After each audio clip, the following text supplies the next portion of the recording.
వీక్షకులందరికీ నమస్కారం.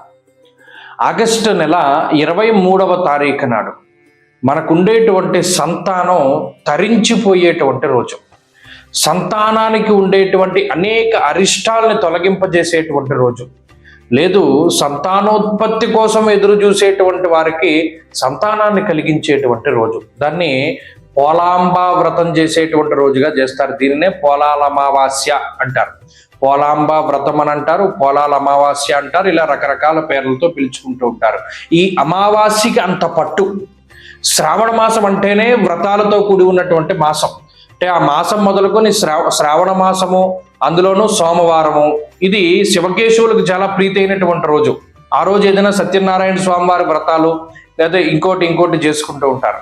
అలాగే ఈ శ్రావణ మాసంలో శ్రావణ మంగళ గౌరీ వ్రతాలు, వరలక్ష్మి వ్రతాలు, శ్రావణ పౌర్ణమి రాఖీ పండగ, ఇలా అనేకమైనటువంటి వ్రతాలు పండగలతోటి చాలా చక్కగా జరుగుతూ ఇందులో ముగింపు కూడా పోలాల అమావాస్య అనేటువంటి ఆ వ్రతాన్ని చేస్తే ఇది సంతానానికి చాలా మంచిది. దీనికి సంబంధించినటువంటి వృత్తాంతం అంతా కూడా ఇప్పుడు నెట్లో దొరికేస్తోంది. ఈ కథ, ఈ వ్రతం చేసుకునేటువంటి కథలోనే దాని సారాంశం అంతా కూడా ఉంటుంది. ఈ పోలాల అమావాస్య అంటే ఏమిటండి అంటే, ఇందులో ప్రత్యేకించి పోలేరమ్మ, పొలిమేరల్లో తిరుగుతూ గ్రామాన్ని రక్షించేటువంటి అమ్మవారు ఉంటారు. పోలేరమ్మగా పిలుస్తూ ఉంటారు. ఆవిడ ఏం చేస్తుంది అంటే ఊర్లోకి, పొలిమేరల్లోకి దుష్టశక్తులు అవి రాకుండా కాపాడుతూ ఉంటుంది మహాతల్లి. ఆవిడ్ని ఉద్దేశించి శ్రావణ మాసంలో చేసేటువంటి వ్రతమే ఈ పోలాల అమావాస్య వ్రతం.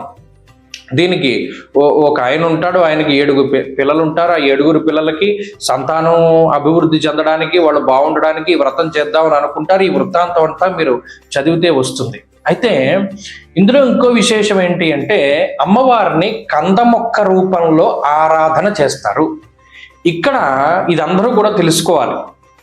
ఏమండి, మాకు ఆడపిల్లలు ఉన్నారు, మగ సంతానం కావాలి అనుకునేటువంటి వాళ్ళు ఈ కంద మొక్కని పెట్టి పూజించేటప్పుడు దానికి బూరెలు దండేస్తారు. మగ సంతానం కావాలి అనుకునేటువంటి వారు. ఆడపిల్ల పుట్టినా పర్లేదు, మగపిల్లాడు పుట్టినా పర్లేదు, అసలు ఏదో ఒక సంతతి కావాలి అనుకునేటువంటి వాళ్ళు గారెలు దండేస్తారు. లేదు, ఇంకో నియమం ఉంది, మనకు అమ్మాయిలు ఉన్నారు కదా, ఆడపిల్లలు ఉన్నారు కదా, గారెల దండ వేస్తారు. మగపిల్లలు ఉన్నారు కదా, వాళ్ళు బాగుండాలని బూరెలు దండేస్తారు. ఇలా ఏదైనా అమ్మవారికి ఆయా నైవేద్యాలని వాటిని సమర్పణం చేస్తారు. అయితే ఇక్కడ ఒక విషయం నేను అందరినీ కూడా అడగదలుచుకున్నాను. మనకి ఇన్ని తరాలుగా ఈ పోలాల అమావాస్య వ్రతాలు అవన్నీ చేస్తూ ఉన్నాం. తెలియని వాళ్ళు ఈ వీడియో చూసిన తర్వాత ఖచ్చితంగా ఈ అమావాస్యకి, పోలాల అమావాస్య వ్రతాన్ని ఆచరిస్తారు.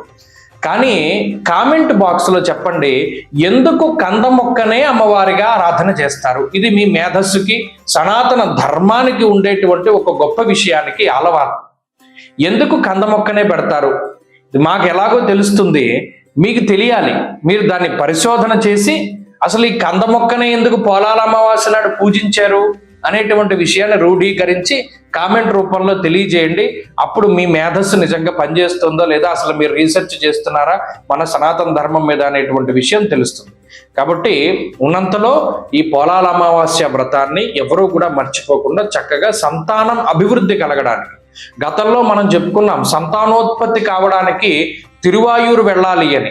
ఇప్పుడు కలిగినటువంటి సంతానం అభివృద్ధిలో ఉండాలి, వారికి ఆరోగ్యం సిద్ధించడానికంటూ ఈ పోలాల అమావాస్య వ్రతం చేస్తారు. ఇది కూడా అందరూ కూడా నియమనిష్టలతో చేసుకోండి. అమ్మవారిని ఆరాధన చెయ్యండి. సంతానాన్ని అభివృద్ధి పదంలో ఉంచుకోండి. వారికి ఉండేటువంటి అపమృత్యు దోషాదులన్నీ కూడా దీనివల్ల తొలగిపోతాయి. స్వస్తి.